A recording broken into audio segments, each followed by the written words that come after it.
Good morning সবাইকে। সকালে দোকানে চলে এসেছি। দোকান পরে চলে এলো প্রোটিন স্মুদি, এতে প্রোটিন পাউডার দোকানে দেখাচ্ছে। তো ব্রেকফাস্টে আর একটা জিনিস এলো, অনেকক্ষণ পর এলো, মানে 10টা 10:30 বাজে। তো এটা কি গো? এটা মাল্টিগ্রেন চিকেন স্যান্ডউইচ। আর লিওকে ডাক্তার দেখাতে বেরোচ্ছি, ওর আবার খিদে পেয়ে গেছে, রাস্তায় খিদে পেয়ে যাবে, সেই জন্য খেয়ে যাক। হ্যাঁ, লিও গ্লাস খাচ্ছে। চেক আপে নিয়ে যাবো, সেই জন্য।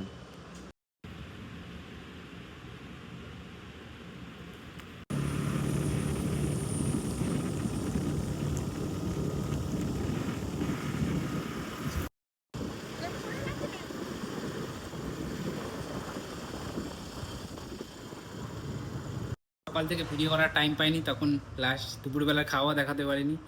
তো চলো, এখন দোকানে বসে আছি, একটু চাপ ছিল, বেরিয়েছিলাম। খেয়ে দিয়ে জাস্ট উঠলাম, ভিডিও করতে ভুলে গেছি। এত খেলা দেখার তারা, আজকে আর্জেন্টিনা আর অস্ট্রিয়া খেলা আছে। আর্জেন্টিনা অস্ট্রিয়ার খেলা চলছে। গোল, হোয়াট এ গোল! এটাই লিওনেল মেসি, পেনাল্টি মিস করার পর গোল করল। টাইম হয়েছে, এবার আইসক্রিম খাবো। সেই কালকের আইসক্রিমটা, কালকের না, কালকেরটা শেষ হয়ে গেছে, এটা নতুন। Leo Messi